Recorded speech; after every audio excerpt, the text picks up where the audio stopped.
Hi friends, అందరికీ నమస్కారం. జగన్ కి భారీ అదృష్టం, ఆ పార్టీ నాయకులు విలీనం. ఈ విషయాలన్నీ తెలుసుకునే ముందు వీడియోని పూర్తిగా చూడండి, అప్పుడే మీకు పూర్తిగా అర్థమవుతుంది.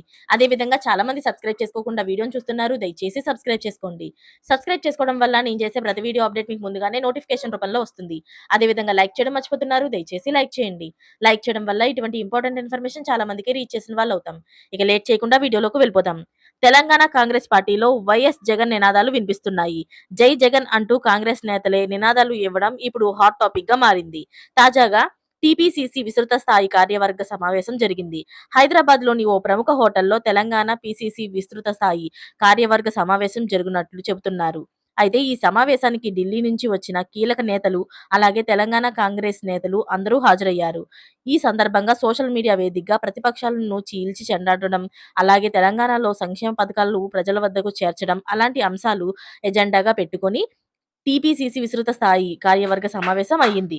అంతేకాకుండా కాంగ్రెస్ పార్టీలో ఖాళీగా ఉన్న పోస్టులను భర్తీ చేసేందుకు కూడా రంగం సిద్ధం చేస్తున్నారు. ఈ సందర్భంగా కాంగ్రెస్ నేతలు అందరూ తమ తమ అభిప్రాయాలను ఈ పీసీసీ విస్తృత స్థాయి కార్యవర్గ సమావేశంలో తెలియపరిచారు. అయితే ఈ సందర్భంగా కాంగ్రెస్ నేత బెల్లయ్య నాయక్ మాట్లాడారు.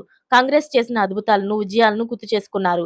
పార్టీ కోసం కష్టపడే వారికి ఖచ్చితంగా న్యాయం చేయాలని ఆయన కోరారు. దాదాపు 10 సంవత్సరాల పాటు కాంగ్రెస్ పార్టీ కోసం అహర్నిశలు చాలా మంది కష్టపడ్డారు. అయితే ఆయన మాట్లాడుతూ ఈ సమావేశంలో జై జగన్ అనే నిదానాలను కూడా ఇచ్చారు. దీంతో కాంగ్రెస్ నేత వెల్లయ్య నాయక్ జై జగన్ నినాదం వైరల్ గా మారింది. జై జగన్ అంటూ కాంగ్రెస్ నేత బెల్లయ్య నాయక్ నినాదం ఇవ్వడంతో అక్కడే ఉన్న కాంగ్రెస్ నేతలందరూ ఒక్కసారిగా షాక్ అయ్యారు. ఏంటి ఈయన జై జగన్ అంటూ నినాదాలు చేస్తున్నారని అవాక్కయ్యారు. మొత్తానికి ఈ ఎపిసోడ్ సోషల్ మీడియాలో తెగ వైరల్ అవుతుంది. రికార్డ్ ఇవాళ కేంద్ర మంత్రి రాజ్నాథ్ సింగ్ తెలంగాణ ముఖ్యమంత్రి రేవంత్ రెడ్డి పేరు పలకడమే మర్చిపోయారు అంటూ యాంకర్ తెలంగాణ ముఖ్యమంత్రి రేవంత్ రెడ్డి పేరు మర్చిపోయి కేవలం తెలంగాణ ముఖ్యమంత్రి అంటూ వ్యాఖ్యానించారు. ఇలా కాంగ్రెస్ పార్టీకి ఈ మధ్య కాలంలో ఇలాంటి పరాభవాలు ఎదురవుతున్నాయి. దాంతో కాంగ్రెస్ పార్టీలో ఉన్న తెలంగాణ నేతలందరూ కూడా జగన్ ని తలుచుకోవడంతో జగన్ పార్టీలో చేరిపోతున్నారు అని అందరూ అంటున్నారు. మరి ఇది ఎంతవరకు నిజమో చూడాలి. మరిన్ని లేటెస్ట్ అప్డేట్స్ కోసం ఛానల్ ని సబ్స్క్రైబ్ చేసుకోండి. Thanks for watching friends.